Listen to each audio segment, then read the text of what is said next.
Following this all along, where is this headed? Is there an off-ramp? What's next?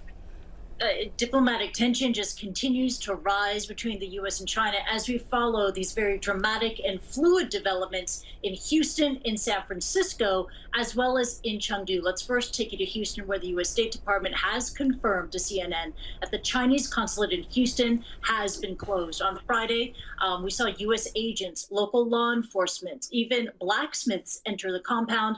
On Wednesday, that was when the U.S. State Department ordered the consulate closed, saying that it wanted to protect American intellectual property as well as Americans' private information. Beijing called that, quote, talking nonsense. And in the last few moments, the Chinese consul general to Houston posted an open letter onto Xinhua, the state news agency, let's bring it up for you, in which Consul General Cai Wei said this, quote, the friendship between the Chinese and American people will not be interrupted. No one can undermine the bright prospect of Sino-U.S. friendly cooperation. Now, meanwhile, in San Francisco, the Chinese scientist who was holed up inside the Chinese consulate there in the city is now in U.S. custody. She was accused of visa fraud. U.S. officials said she lied about her links to the Chinese military. The circumstances surrounding her arrest are unclear at this moment. She has not been charged with espionage. And we are closely following events in Chengdu. We're at the U.S. consulate there. The insignia has already been taken down. On Friday, China's Ministry of Foreign Affairs announced that in order to retaliate against recent U.S. actions, it ordered the closure of the U.S. consulate there. But why the U.S. consulate in Chengdu and not in other cities? I want you to listen to this from a spokesman of the Ministry of Foreign Affairs.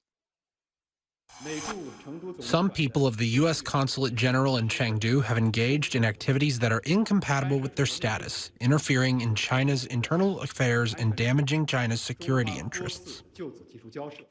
So now the question is this: when will the U.S. consulate in Chengdu close? Well, according to Hu Xijin, this is the editor-in-chief of the nationalist newspaper, The Global Times, he suggested that it will close by Monday morning. So all eyes on the anticipated closure of the U.S. consulate in Chengdu, and also just how far this diplomatic tit-for-tat will go. Michael. Yeah, well, speaking of it, another aspect of this, apparently a Singaporean admitting to being a spy for China in the U.S. So what do you know about that?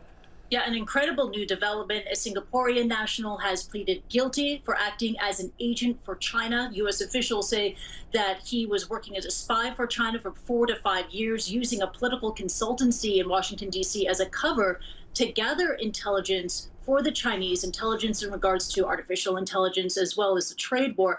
This is part of the ongoing, very sweeping crackdown by U.S. officials on Chinese corporate espionage as well as cyber espionage.